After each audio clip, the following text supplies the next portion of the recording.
오늘의 사건 반장입니다. 부산의 한 목욕탕에서 여성 손님이 롤빗을 사용하다가 머리카락이 뭉텅이로 빠졌다며 업주를 상대로 소송을 제기했다는 제보가 들어왔습니다. 당시 매점 관리자가 롤빗에 엉킨 머리카락을 떼줬고 손님은 고맙다며 돌아갔는데 며칠 후 적반하장의 태도로 나왔다는 주장입니다. 23층에서 탔던 아파트 승강기가 15층에서 급정거하는 사고가 일어났는데 그 이후 관리사무소의 황당한 대응에 분통이 터진다는 제보가 들어왔습니다. 부품 노후화가 사고의 원인이었는데 관리사무소 측은 제보자의 몸무게 탓을 하며 사과조차 하지 않고 있다는 주장입니다. 뾰로롱 안녕하십니까. 오늘 하루 그리고 내일만 버티면 주말이 또 돌아오는군요. 좋아라. 진실 추적자 사건 반장 시작합니다. 서울 마포대교와 원효대교 사이 여의도 한강공원 가보신 분들 한 번쯤 보셨을 거예요. 이 괴물 조형. 봉준호 감독 영화 그 괴물의 그 괴물이죠. 서울시가 미관을 해친다면서 이거 철거하기로 했답니다. 설치 10년 만입니다. 이거 만들 때 한강의 랜드마크로 만들겠다면서 1억 8천만 원이나 썼다는데 자, 설치할 때 쓴 돈도 아깝고 철거할 때 쓸 돈도 아깝네요. 자, 오늘 출연자 소개 올리죠. 이자연 기자, 양재일 변호사, 오윤성 순천향대 교수, 박지훈 변호사, 그리고 박준혜 수호 선생님 나오셨습니다. 안녕하세요. 안녕하세요. 사건 반장 놓치지 않을 거예요 하신 김정수님, 아이고 사반 다 보고 설거지 하려고 밀어놓고 있어요 하신 이주영님, 가려운 곳 팍팍 긁어주는 사반 너무 좋아요 하신 다인이 엄마 송정선님, 아픈 아내 때문에 교대 근무 끝나고 와서 살림까지 해주는 이미남 씨 사랑해 하신 이점숙님, 국립경상대학교는 외부인도 한 끼당 5,000원 식사 마음껏 하실 수 있습니다. 많이들 오십시오 하신 김경헌님, 사랑하는 시어머님 이화윤 여사의 68번째 생일 축하합니다. 반려묘 다미도 생일 축하 노래 맞춰서 저렇게 등장하는 연습에 한창이네요 하신 문혜정님, 자, 청주 건우아빠 김근용님, 김진영님, 신혜승님 모두 사랑합니다. 자, 재미는 물론 의리로 함께하는 아세상한 뉴스의 시로고. 왜 이렇게 안 맞아? 자, 대한민국과 전 세계 동포 가족 여러분의 시선을 모아서 출발합니다.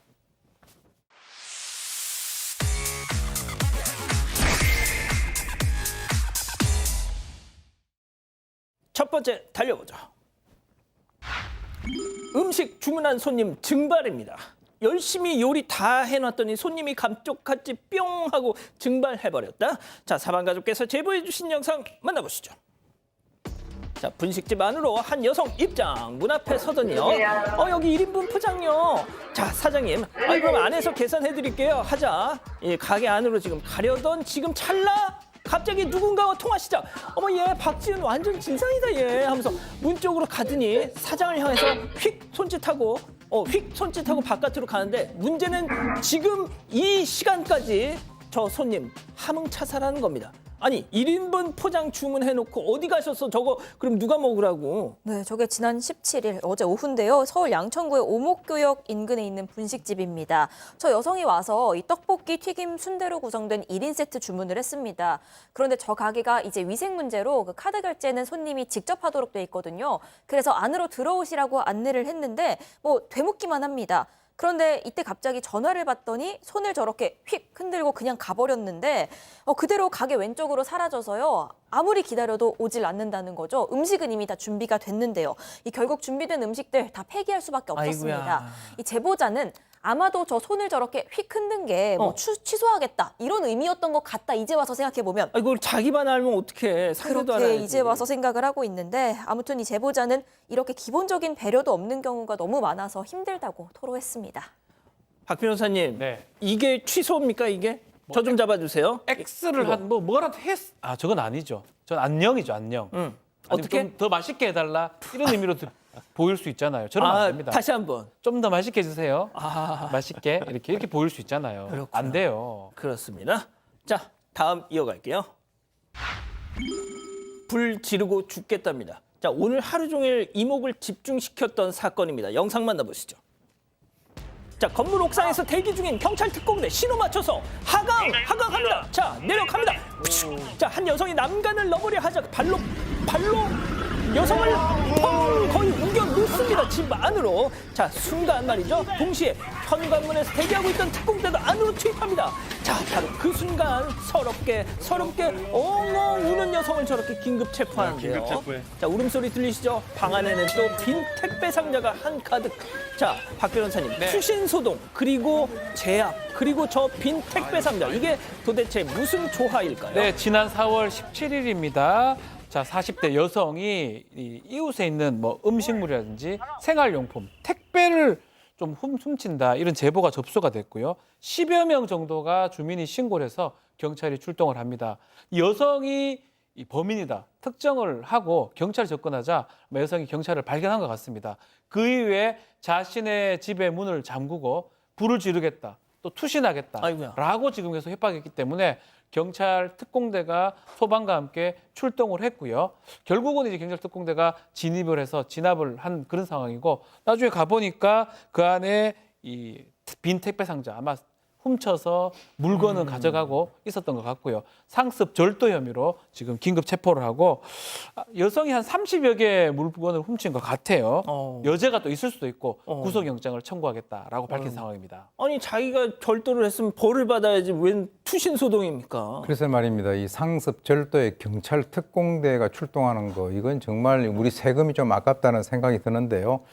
자기가 거주하고 있는 그 오피스텔에 저런 식으로 이제 뭐 30여 개 이상 절도를 하게 되면 결국 저렇게 뭔가 드러날 것을 예상을 못했다는 것도 좀 비상식적이고요. 아마도 처음에 이제 본인이 잘못한 것을 알고 있으면서도 즉 남의 물건을 훔치는 거, 그 과정에서 어떤 거 쾌감 같은 것을 느끼기 때문에 본인이 그것을 갖다가 그대로 계속을 해왔던 것으로 보입니다. 그런데 현실적으로 이제 경찰 특공대까지 이제 출동을 하고 하니까 이제 현타가 온 거죠. 현실을 자각하는 그 바로 순간이 온 것이고, 그리고 거기에서 자기가 좀 미안하더라도 순순히 문을 열고 나왔었어야지, 갑자기 급발진해가지고 거기에서 불을 갖다 붙이고 난 뛰어내려 죽겠다 이런 식으로 하다 보니까 일이 훨씬 더 커져버린 거예요. 저게 사실은 사반에까지 나올 게 아니거든요. 그러니까요. 예, 그런데 이제 본인이 이제 또 사반에 나오는 것도 여러 가지가 있는데, 사실 남의 물건을 훔치는 습격 같은 경우는 쉽게 고쳐지지는 않습니다. 그래서 이번 기회에 저렇게 큰 일까지 저질렀으니까 저 습관이 좀 고쳐지길 바랍니다. 그러니까요. 알겠습니다. 자, 다음 이어가죠. 휴게소에서 생긴 일. 자, 사방가족께서 고속도로 휴게소에 들렀다가 갑자기 차에 태워달라는 처음 보는 여성을 만났다고 제보를 주셨어요. 아, 이거 뭐 벌써 남양 특집 가나요? 자, 만나보시죠. 잠깐 타도 될까요, 그러면? 괜찮아요. 근데 제가 IC를 나갔다 들어오면 돈 없고. 나가시는 마시고요. IC 지나서 첫 번째 뭐 졸음쉼터나 이런 데서 내려주시면. 아, 지나갔고요? 네, 벌써 저기 양산 IC까지 가 있어가지고. 죄송합니다. 이런 일이 처음이에요. 뭔 사장님이 좋겠죠? 아니, 화장실 한 줄 쓰레기 버리고 하고 있는데 내린 줄 모르고. 아니, 애들도 다 있었는데 어떻게 혼자도 안 타는데 그냥 가지. 그냥 내려가. 아, 내년에 괜찮아요. 하세요. 너무 감사합니다. 네. 네, 감사합니다. 네, 가세요. 네, 너무 감사합니다. 네. 괜찮아요. 가세요.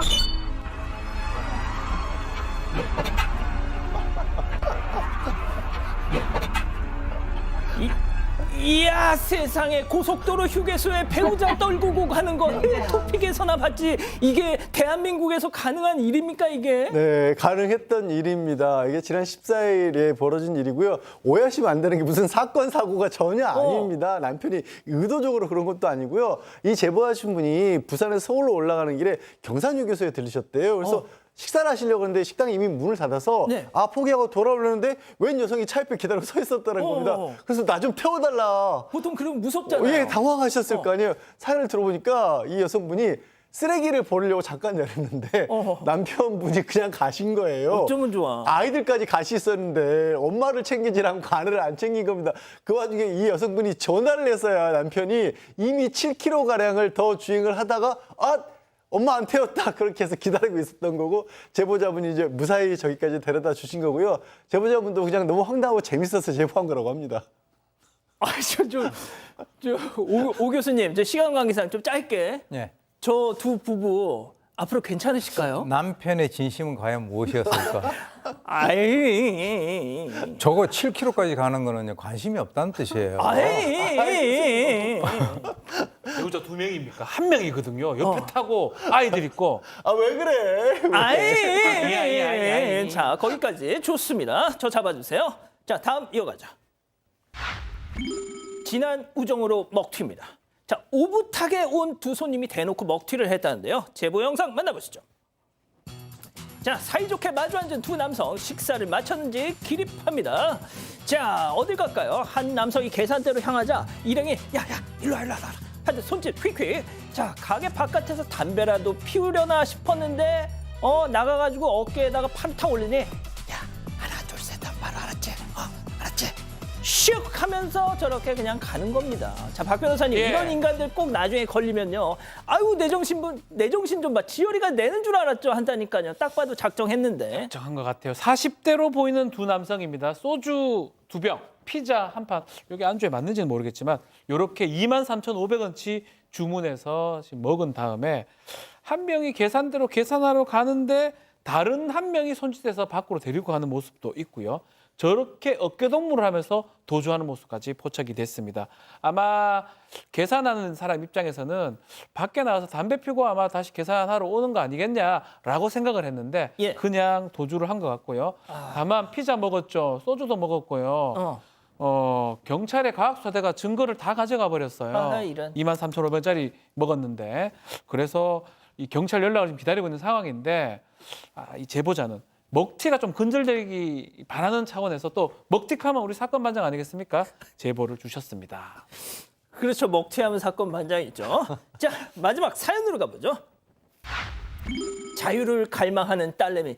와, 진짜 가족 여러분, 오늘 사연 진짜 딸 자녀를 둔 모든 가정의 아주 진짜 공통적인 고민거리가 아닐까 싶은데요. 집단 지성의 판단을 받아보고 싶으시다면서 오늘 새벽에 카톡을 주셨어요. 네, 일단 사연자는 남편이랑 딸 사이에서 너무 힘들다고 합니다. 딸이 2명인데요. 큰딸이 대학생입니다. 내내 성적 장학금 계속 받고 또 그리고 학생회장도 하고 너무 똑똑하고 착한 딸입니다. 그런데 이런 딸이요. 얼마 전에 여자인 친구랑 1박 2일로 놀러 간다길래 그래 했습니다. 그런데 보통 딸이 놀러 가면 뭐 사진이나 영상 이런 걸 계속 보내거든요. 그런데 이때 따라서 굉장히 좀 감감무소식이었던 거죠. 그러다가 딱 보낸 사진을 보니까 아무리 봐도 이게 실시간이 아니라 옛날 사진을 재탕한 것 같더라는 겁니다. 그래서 이때부터 의심이 시작됩니다. 남편이 전화를 수십 통을 했는데 안 받습니다. 알고 보니까 존재도 몰랐던 딸의 남자친구랑 몰래 여행을 간 거였다고 합니다. 남편은요 노발대발하면서 남친이랑 뭘 했을까 생각하면 화나서 미치겠다. 뭐 차라리 걸리질 말질 그랬냐부터 시작해서요 사연자한테까지 엄마가 딸 단속도 안 하냐고 화살을 돌립니다. 하지만 딸 입장도 있습니다. 이전부터 너무 아빠가 엄격하게 굴고 구속을 해서요 시험 끝나고 친구들이랑 뭐 새벽까지 어쩌다 좀 놀고 싶어도 맘 편하게 논 적 한 번이 없다는 겁니다. 이 남편은 딸 가진 아빠들은 당연한 거다 통제해야 한다는 입장이고요. 딸은 너무 힘들고 답답하다는데 사연자랑 둘째 딸은 그래도 남편이 큰딸을 좀 더 믿어줘야 하지 않나 싶다고 합니다. 어떻게 해야 할지 고민이라는 사연입니다. 아하, 세상에. 여기 좀 우리 플로우 좀 잡아주세요. 예. 마침 또 오늘 여기 계신 세 분의 우리 패널 분들이 다 따님을 또 따님이 있단 말이죠. 이런 고민 한 번쯤 하셨을 거란 말이죠. 좋습니다. 저 좀 잡아주세요.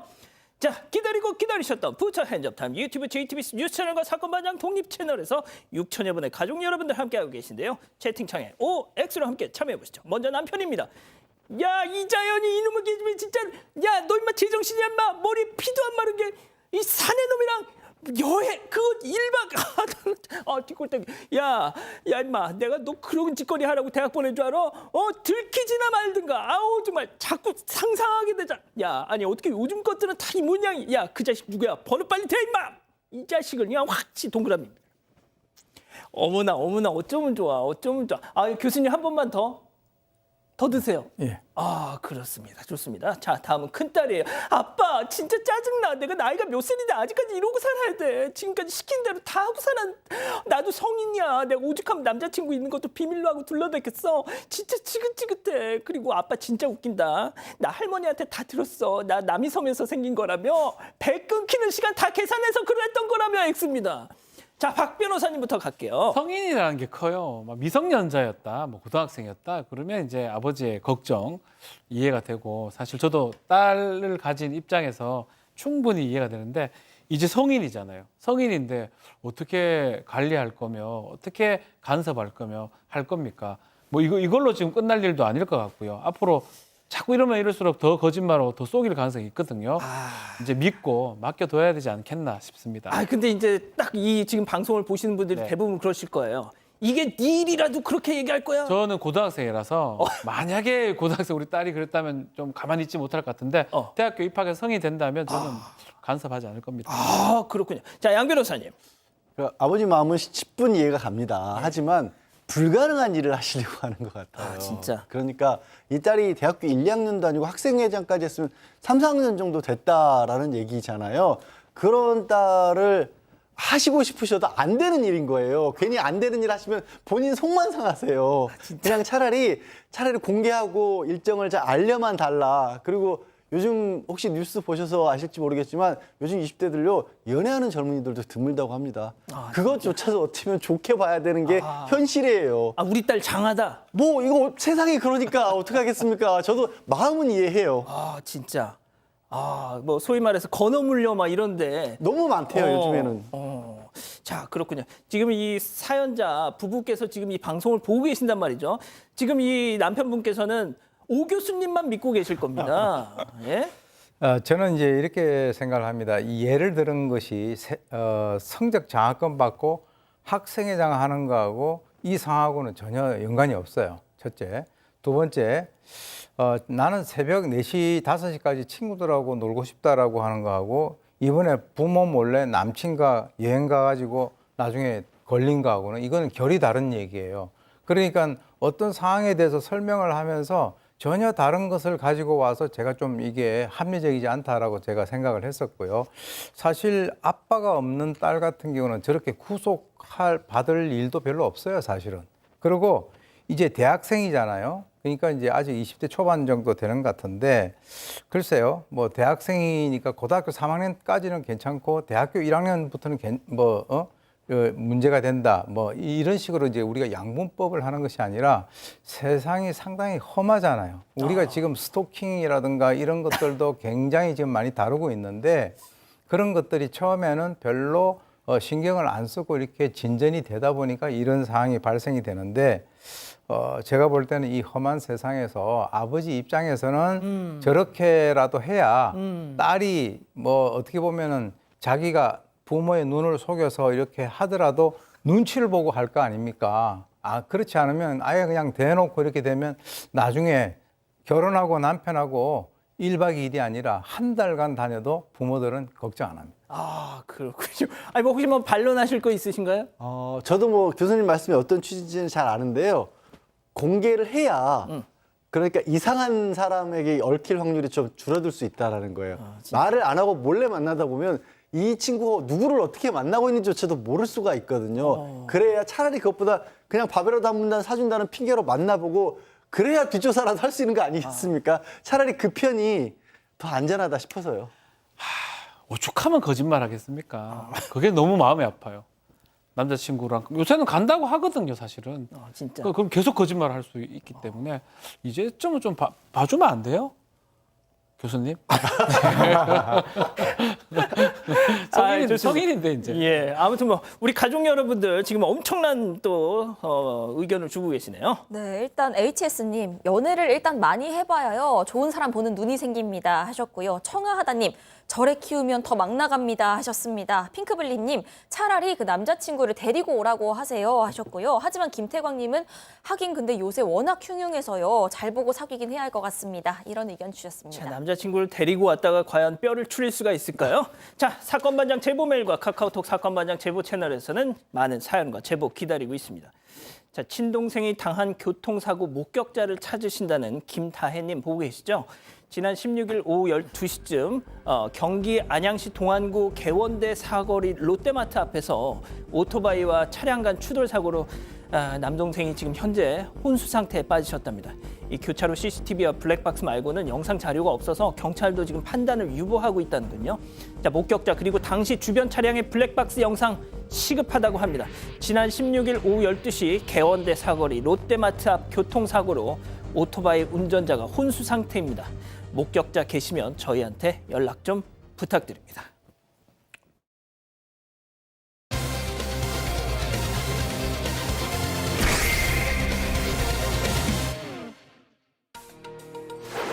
부산의 한 목욕탕에서 여성 손님이 롤빗을 사용하다가 머리카락이 뭉텅이로 빠졌다며 업주를 상대로 소송을 제기했다는 제보가 들어왔습니다. 당시 매점 관리자가 롤빗에 엉킨 머리카락을 떼줬고 손님은 고맙다며 돌아가는데 며칠 후 적반하장의 태도로 나왔다는 주장입니다. 무슨 일이 있었던 건지 알아봅니다. 자, 박 변호사님 제보 네. 사건인데요. 목욕탕 탈의실에서 한 여성 손님이 난처한 상황에 처하면서 예, 부산에서 7년째 목욕탕업을 이제 운영하고 있는 업주의 사연인데요.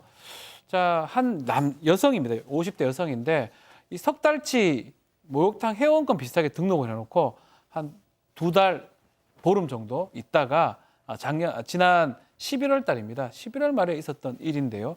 이 목욕탕에서 이 목욕을 한 이후에 탈의실에 비치된 롤빗이라 하죠. 동그란 그 빗. 그것을 빗을 사용하기 위해서 드라이기와 함께 머리를 말리고 있었는데 젖은 머리에 롤빗을 사용하다가 롤빗을 당기면서 풀기 위해서 반대편 당긴 과정에서 네. 롤빗의 머리카락이 엉켜버린 겁니다. 아, 이게 문제가 저거 됐던 저 거죠. 롤빗. 예. 자, 이 기자도 혹시 저 롤빗으로 머리를 이렇게 하다가 감긴 적 있어요? 그러니까 이게 뭐 힘을 너무 세게 주거나요. 아니면 하다가 각도를 좀 잘못 틀면 확 엉키기도 하거든요, 사실.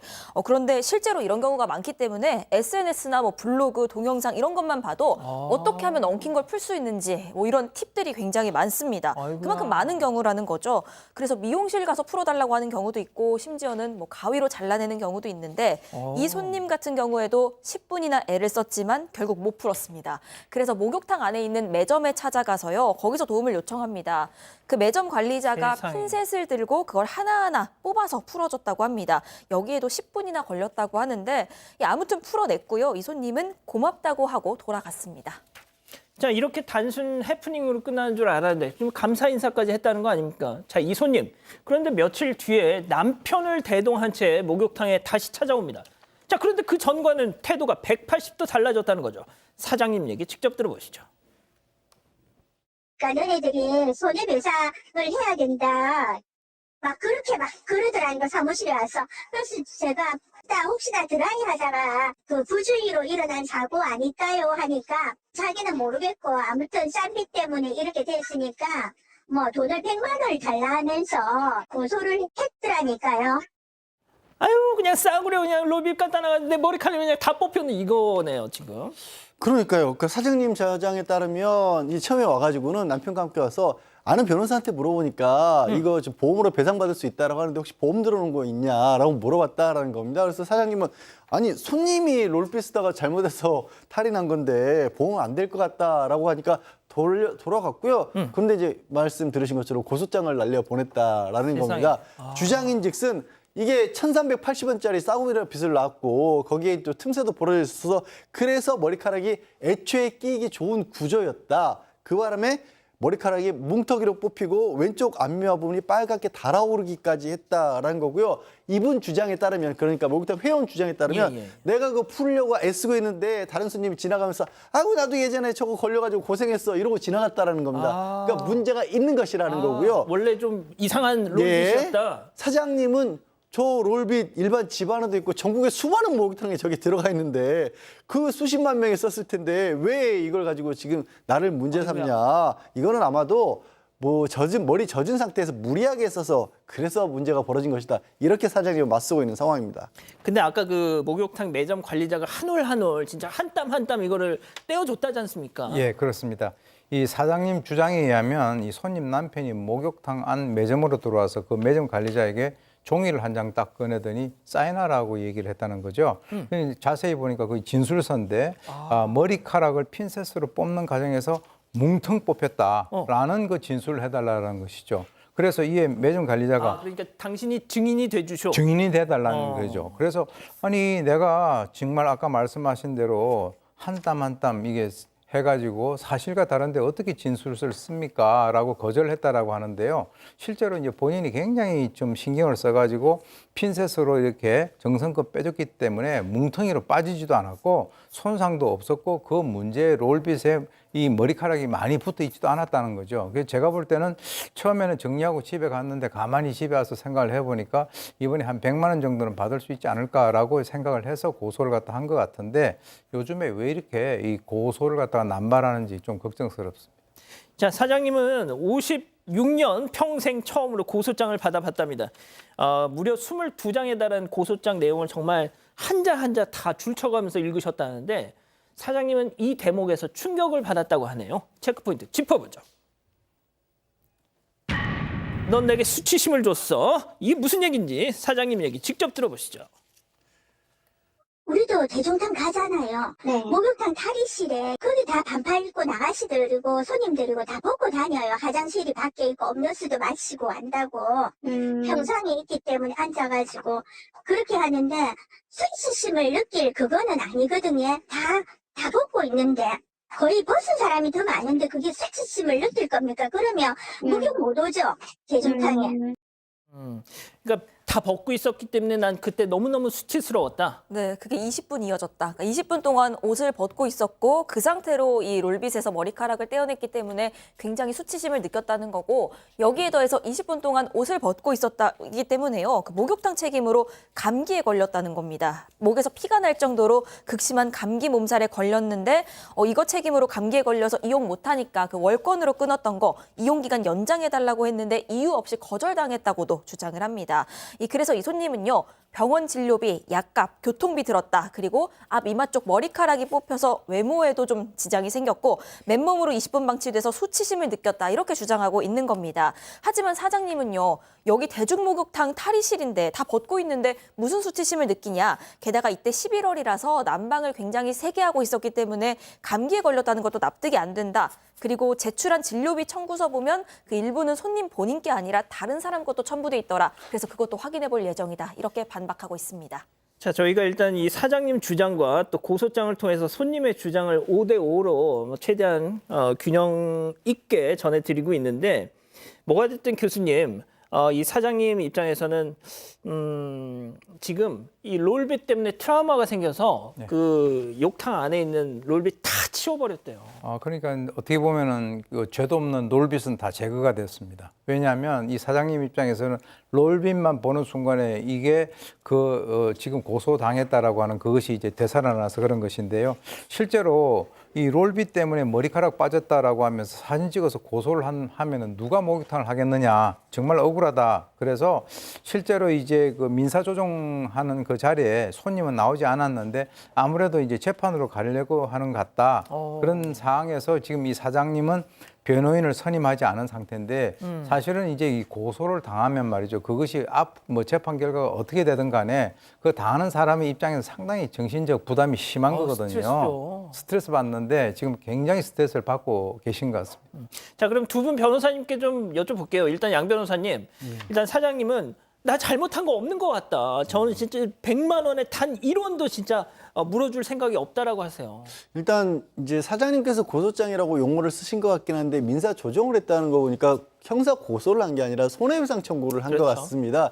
손해배상 청구를 했다는 얘기는 아까 손님이 그 매점 사장님한테 매점 주인분한테 진술서를 써달라 그랬잖아요. 왜 그런 게 필요하냐면 그 빚 때문에 목욕탕이 잘못을 해서 내가 손해를 입었다는 걸 손해를 주장하는 손님이 입증을 해야 합니다. 그러니까 이게 롤비가 정상적인 빚도 아니었고 그걸 방치한 것 자체가 목욕탕 사장님의 과실이었고 또 감기에 걸린 것도 목욕탕 때문이고 이거를 사실상 손님이 다 입증을 하지 않으면 손해배상을 청구할 수가 없거든요. 안 받아들여줍니다. 그렇기 때문에 지금 뭐 엉뚱한 다른 거 막 고민하시지 마시고요. 정상적으로 지금 다른 데서 사용하고 있는 빚이라는 거 그리고 당시에 혹시 기록 같은 게 있다라면 뭐 다른 손님들 그러니까 본인이 지금 빚질할 때 옷을 입을 수도 있는 상황이었잖아요. 감금되거나 그런 건 아니었을 거 아니에요. 손님이 그런 사정들을 이제 재판부를 받으러 가시면 설명을 하시기 바랍니다. 박 변호사님, 수치심 그 부분. 여기 대중목욕탕인데 아마 뭐 22장이라고 하는 거 봤을 때는 일반인보다는 뭐 법률 전문가, 변호사가 작성했을 가능성도 있고요. 이거는 사실은 다치거나 아니면 뭐 장애가 남는 상황이 아닙니다. 이게 위자료, 정신적 손해배상이거든요. 그래서 정신적 손해배상을 받기 위해서 필요한 것들을 찾다 보니까 수치심을 넣은 것 같습니다. 다만 이제 과실상계도 가능해요. 자기가 잘못하다가 했던 부분이 있잖아요. 만약에 100만 원을 청구하는데 본인이 잘못한 부분은 또 빼버려야 되거든요. 그렇게 따져보면 저는 100만 원 나오지 않을 것 같고요. 거의 이게 돈이 될까 싶어요. 근데 이제 소송의 무서운 점 뭐냐면 변호사 비용이 또 꽤 많이 드는 거예요. 그러니까. 시간과 비용이 들기 때문에 그런 스트레스 때문에 사실은 문제가 되는데 뭐 재판에서 또 이기게 된다면 소송 비용을 일부 받을 수 있기 때문에 좀 전문가 의견을 좀 들어봐야 될 것 같습니다. 그렇군요. 뭐 보탬이 되셨으면 좋겠습니다. 첫 번째 사건 정리하고요. 두 번째 사건 이어갑니다.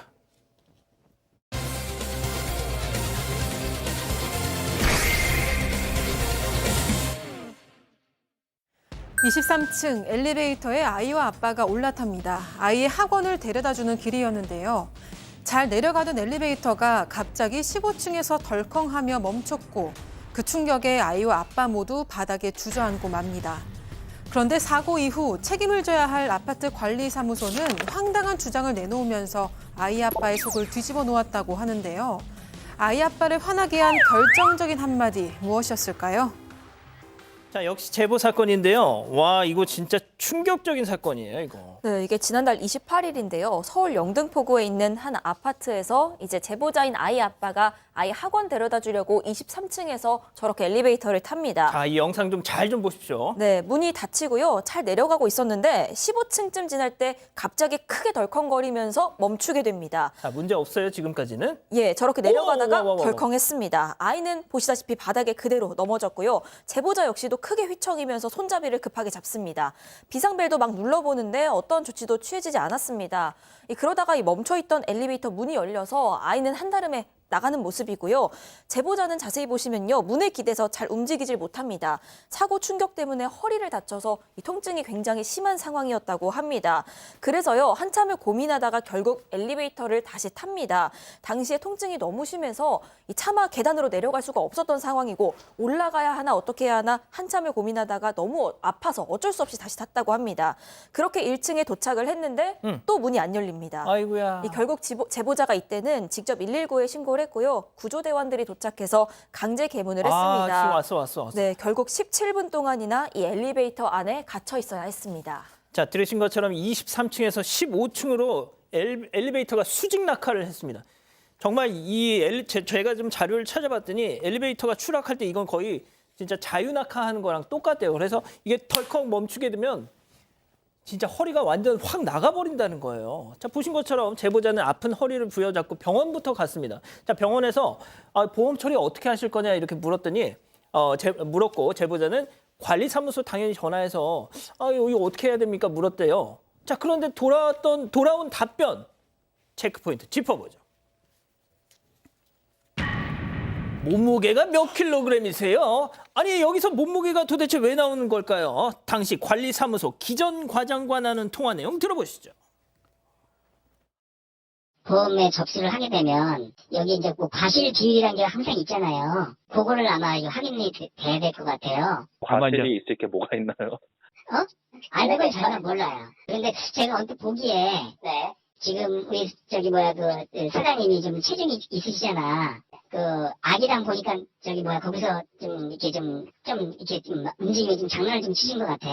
노den 이게 순간이잖아요. 그러다 보니까 이게 지금 현재 이상 반응이 오면 이게 급정거할 수도 있거든요. 아니 그러면 거기 안에서 움직이면은 엘리베이터 아니지, 이제 정상적으로 움직이는 건 상관이 없는데 제가 보기에는 거기 보니까 애기랑 이제 하면서 이렇게 하신 것 같아. 그 원인이 또 거기에도 또 제가 보기에는 그래요.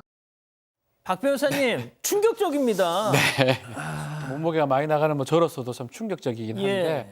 지금 얘기가 이런 거예요. 보험에 청구를 하려고 그러면 과실을 좀 따져봐야 되는데 근데 사실은 저 상황에서 과실이 없을 거라고 생각하는데 그 과실 부분이 체중이 과실이라는 겁니다. 허허 이런. 좀 뚱뚱하고 몸무게가 많이 나가고 또 거기서 좀 장난치던 그런 게 영상 찍혀서 그런데 문제는 이 엘리베이터가 이 13인용이에요. 13인용. 900kg. 세상에. 그건데 지금 합쳐봤자 140kg인데 둘밖에 없었잖아요. 어떻게 저게 문제가 될 수가 있어요? 900kg 정도 열 몇 명이 앉아 있다가 문제가 됐다면 사실은 그래도 얘기를 좀 할 수가 있는데 저 상황에서 누가 보더라도 이 두 분의 과실보다는 뭔가 노후화라든지 문제를 생각하기 맞는데 체중 때문에 당신 과실도 일부 있다. 이런 얘기를 해가지고 상당히 놀랐다고 합니다. 야, 자, 이게 이 기막힌 주장 들으신 것처럼 그 기전 과장만 한 게 아니었습니다. 이 사람은 말이죠. 제보자를 더 열받게 했다는데요. 이어서 들어보시죠. 여보세요? 예, 아까 엘리베이터에서 사고 난 사람인데요. 과장님이 저보고 과실비를 따져봐야 되겠다고 그렇게 얘기를 하셨어요. 아니 근데 저도 잠깐 봤는데 거기서 뭐 따님하고 뭐 이렇게 뭐 좀 행동을 좀 했으면요. 그러니까 이제 출근해서 이야기합시다. 저는 엘리베이터에서 사고 나가지고 지금 병원 왔다 갔다 하고. 아니 그러니까 엘리베이터 사고가 괜히 나냐고요. 여보세요? 예. 여보세요? 네? 저 관리소장이요. 이 시간에 저한테 왜 전화하신 거죠? 네, 제가 잘못 전화했네. 일단 술 한잔 마시구나. 죄송합니다. 여보세요? 예. 저 X장인데요. 아니, 이 시간에 계속 전화하시는 거죠? 저한테? 나 몰라요. 미안해요. 네, 여보세요? 예, 왜 계속 전화하시는 거죠? 근데 잘못했어. 미안해요. 와, 진짜 교수님, 예. 이 제보자분이 제가 보니까 보살님이셔, 보살님. 아주 젠틀하네. 너무 진짜 와, 진짜. 아주 젠틀한데 그러니까. 제가 봤을 때는 저 관리소장이라는 분이 저렇게 3번에 걸쳐서 전화를 한 것도 일종의 저는 의도가 있는 행동이라고 저는 봅니다. 오, 진짜요? 예, 그러니까 이제 아까도 얘기 나왔지만은 뭐 안에서 이상한 행동을 하지 않았느냐 이런 등등 얘기를 하고 있는데 실제로 이제 관리소장 이분도 역시 그 바로 제보자의 과실이다라고 이렇게 주장을 했었고요. 그래서 실제로 이제 사고가 괜히 나느냐. 그러니까 당신이 지금 몸무게가 많이 나오고 안에서 움직였으니까 사고가 난 거 아니냐 이런 식으로 이제 몰아가는 것인데 실제로 뭐 그 다음날 그 술 때문인지 이 관리소장은 출근을 하지 않았고 그 기정과장이라는 사람은 여전히 이 제보자의 그 문제 때문에 이 사고가 났다 이렇게 얘기를 하고 있는데요.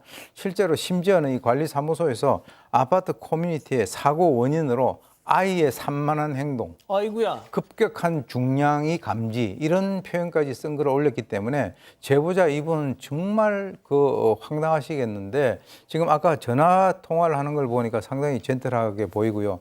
제가 봤을 때는 무슨 문제가 발생이 되면은 그 원인 파악을 정확하게 해야지 사실 이게 이 정도 선에서 끝나서 다행이지 커다란 사고가 발생될 수 있지 않습니까?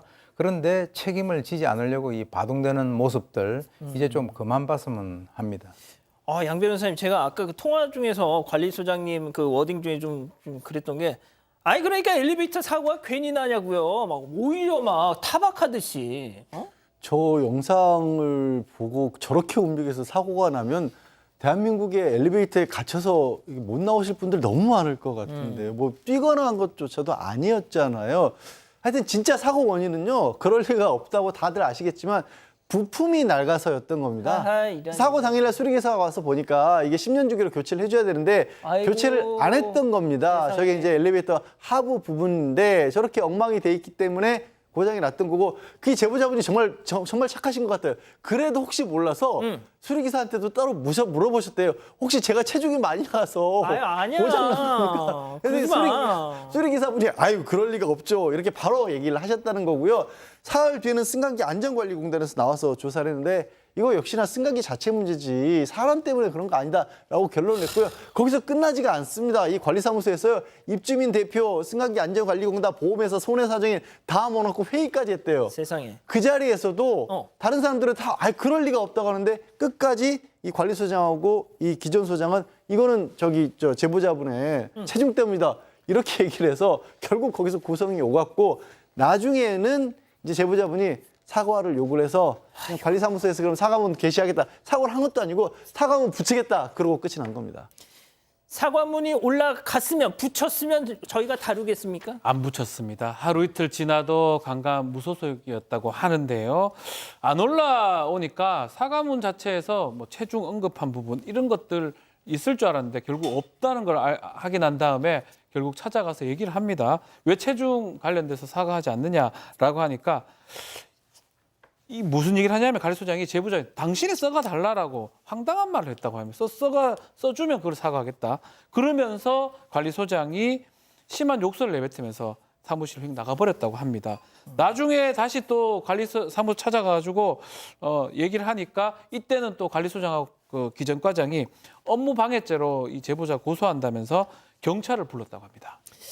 자, 근데 또 사고가 났어요. 네, 이 일 이후에도요 2번이나 더 사고가 났습니다. 심지어 한 번은 또 제보자의 딸이 안에 타고 있는데 사고가 났으니까 이 딸은 2번이나 사고를 겪은 겁니다. 이거 아까랑 다른 영상이죠? 네, 다른 영상입니다. 다른 사람이랑 타고 있는데 사고가 났던 거고요. 또 한 번은 관리사무소 직원 타고 있을 때 사고가 났다고 합니다. 세상에. 네, 그래서 제보자는 오, 덜컹. 이참에 노후화된 부분 좀 전면 교체하자 이렇게 얘기했는데요. 아무래도 돈이 걸려 있다 보니까 이게 쉽게 받아들여지지가 않는 상황입니다. 지금 저 따님이 지금 되게 안 좋다면서요, 양 변호사님. 그 딸이 혼자 사실 다행히도 좀 처음에 무릎이 아프다 그랬는데 크게 부상은 없었는데 문제는 트라우마가 생긴 거죠. 당연히 2번이나 그랬죠. 예, 혼자서 엘리베이터를 못 탄답니다, 저 아이가. 그래서 소아정신과에 다녀야 될 그런 상황이라고 합니다. 아유, 자, 아무튼 빨리 좀 사과 좀 하고 이 제보자님이 좀 만족할 만한 좀 그 좀 하세요, 좀. 이게 뭐 질질 끌 일입니까, 이게? 자, 일단 이렇게 정리하고요. 사건 연구소 이어갑니다.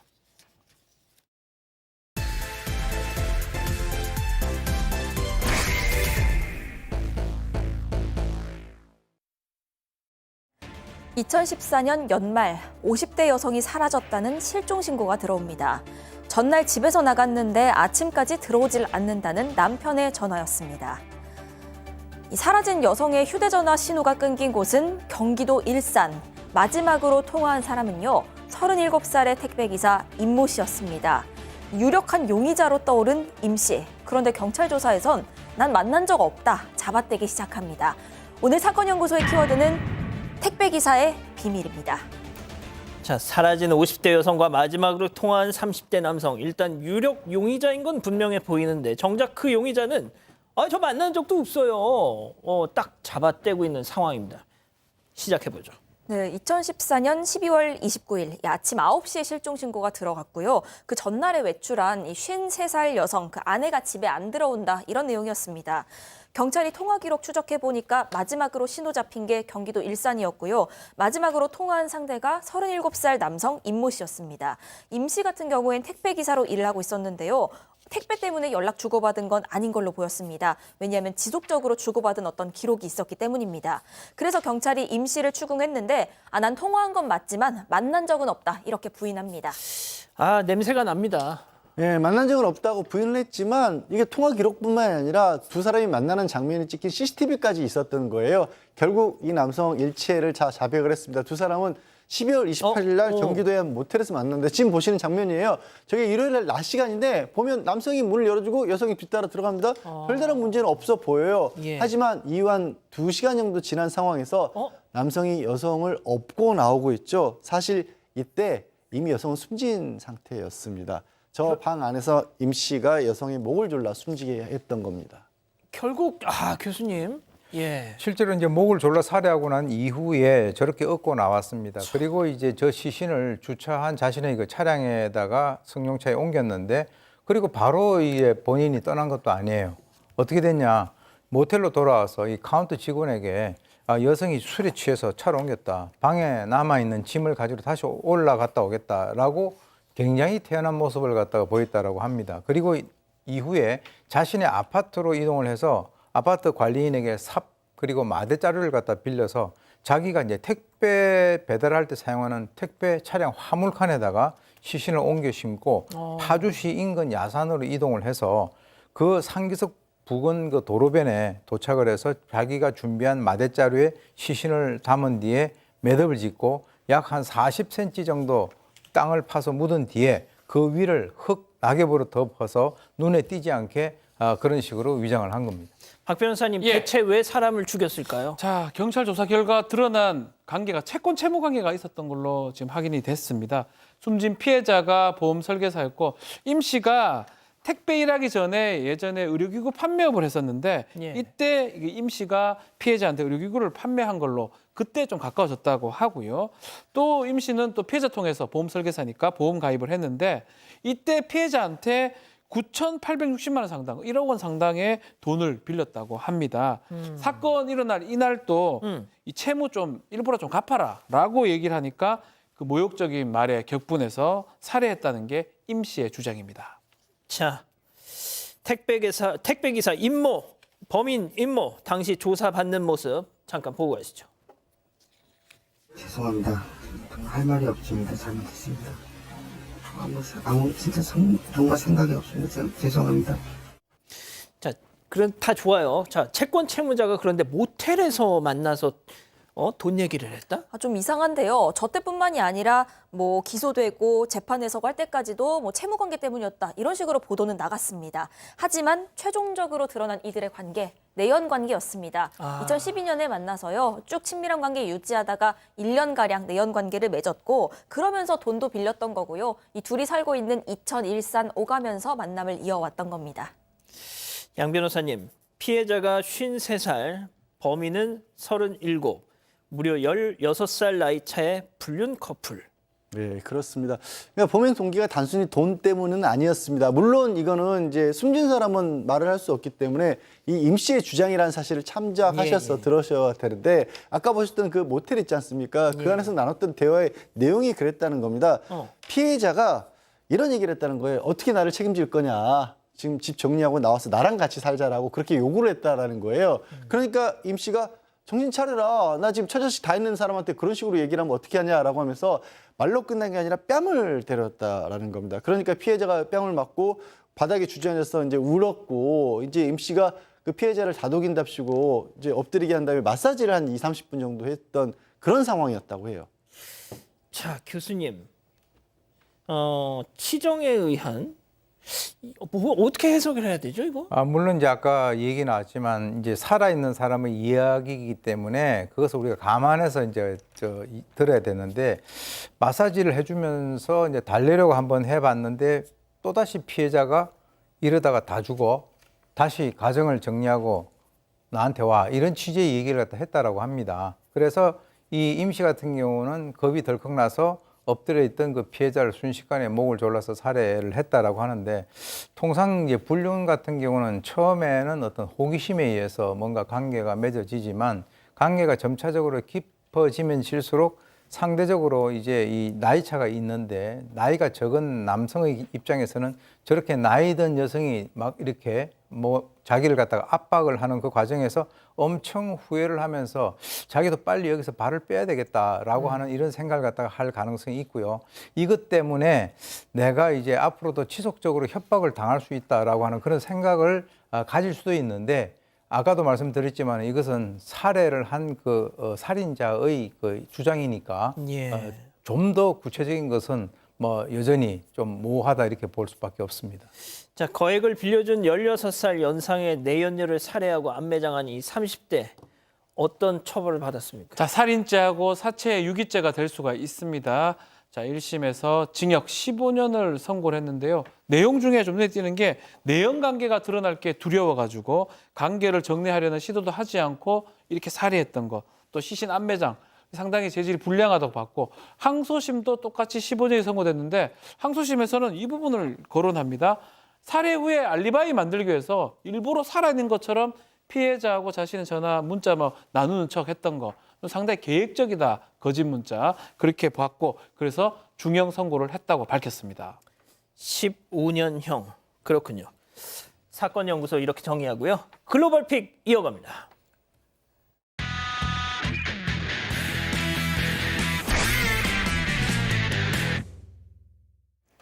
네, 베트남인데요. 한 여성이 벽돌로 차 유리창을 쾅쾅 내리칩니다. 그런데 안에서는 별다른 반응이 없죠. 그리고 차 주변에는 수많은 인파가 휴대전화를 들고서 이 장면을 찍고 있습니다. 연예인이에요? 그런데 누구 하나 이 여성을 말리지는 또 않습니다. 영화 찍나? 자, 문제의 차량에 탄 남성이요. 어쩐지 좀 불편한 기색이 역력해 보이죠. 눈을 요리조리 굴리면서 눈치만 보고 있고요. 옆엔 또 여성이 타고 있습니다. 사람들 향해서 삿대질을 해댑니다. 자, 그리고 이 와중에 벽돌 공격을 했던 여성.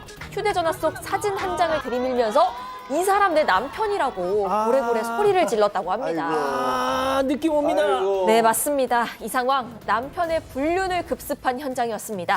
여성은 남편이 차 안에 탄 여성이랑 바람을 피우고 있다고 주장을 했는데 늦은 밤 불륜 소동에 이 도로가 온통 마비가 됐고요. 경찰까지 출동해야 했습니다. 경찰은 아내와 남편 그리고 이름 모를 저 여성까지 모두 연행을 했는데 불륜 사실은 사실 끝끝내 밝혀지지가 않았고요. 이 아내만 공공질서 소란 혐의로 기소되는 다소 씁쓸한 결말을 맞이했습니다. 다음 중공으로 갑니다. 도로 한복판에 대형 트럭과 SUV 차량 한 대가 서 있습니다. 급한 일인지 비상등도 켜놨죠. 그런데 지금 이 사람들 차에 물을 뿌리고요. 또 밀대로 차 유리창을 닫고 있습니다. 제발 세차한 거 아니라고 해주세요. 자, 정말 황당하기 그지없는 장면입니다. 갓길도 아닌 도로 정중앙에서 살수차 물을 끌어다가 맞습니다. 세차를 하고 있는 거였습니다. 옆으로는 차들이 또 쌩쌩 달리고 있죠. 잘못하다가는 사고가 날 수도 있는데 이들은 천하태평하게 세차에 흠뻑 빠진 모습입니다. 아니 저걸 꼭 저기서 해야 돼요? 자, 목격자들 역시도 경악을 금치 못했다는데 일단 이야기 들어보겠습니다. 这个太危险了，下桥的车老快了，他们就站路中间洗车。我们刚觉得这事，如果这个事是确实存在，我们会严肃处理。 네, 당국은 당시 살수차 운전자 찾아냈고요. 사건 조사에 나섰다고 합니다. 자, 역시 중국 이어갑니다. 자, 도로를 달리고 있는 차량에 찍힌 블랙박스 영상입니다. 신호등이 빨간불로 바뀌고 교복을 입은 학생들이 우르르 횡단보도를 건너는데요. 자, 그런데 그때 왼쪽 차선 보세요. 왼쪽. 흰색 차량이 속도를 멈추지 않고 달려와서 학생들을 들이받았습니다. 학생 2명이 순식간에 도로에서 튕겨나갔고요. 다른 학생들 너무 놀라서 쓰러진 친구들을 멍하니 그냥 꼼짝 말고 바라보기만 하고 있습니다. 현장을 목격한 시민들 분노했습니다.